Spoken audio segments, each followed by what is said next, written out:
पुटो भाया इहो उहो ई राजू अथई जंहिं मुंहिंजी इज़त सां खिलवाड़ कयो मूंखे बेइज़तो कई पंहिंजे दोस्त सां गॾु। दादा तूं मज़ाक कई था पाण थो खिलां। ये पुराना जहिड़ो ई आहे। मूं त सम्झो तुंहिंजो हिन ऐलान पची हूंदो। देख वरी पाण खां वॾो केरु यार वेठो आहीं। ही पुटु आहे मुंहिंजो लमस यूनिवर्सिटी में पढ़ंदो आहे। तूं पढ़ियल आहीं अनपढ़? मां इंजीनियर आहियां। इंजीनियर ख़बर अथई छा हूंदो आहे? ऐं मां मुहराण यूनिवर्सिटी मां BA कई आहे। हा त मां बि डॉक्टरी पियो सिखां। ॿ अगरि पढ़ाई से वो बता। ए भेणा चट पढ़ियो जग अड़ियो। सोचो हुयमि त कल्ह जे दुकान ते वञी चांहि जो कट पीअंदसि। सभु असांजो ॿई ॼट जी कंध में लॻा। हाणे हिननि में जान केरु छॾाई।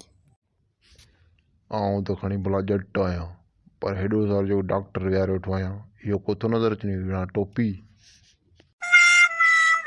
आफ़री बाफ़री थी वञे त ॿुधा दवा लिखे छोकिरो।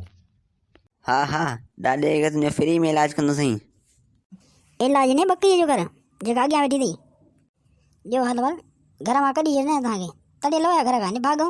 सभु असांजे जी कंध में लॻाओ छॾियो अथई चांहि ढुक पिया। हल ॾोलण पुछे ई करे पाणी बि कोन वरी हलियो कटे जे पोयां। पुणे बि सॼी उमिरि हिन कटनि जे पोयां हलियो।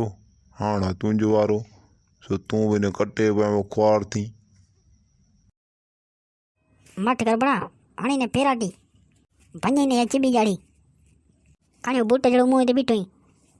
ॿुध इहो तारो पुट बड़ा मथे खे गॾु ॿधिया विया।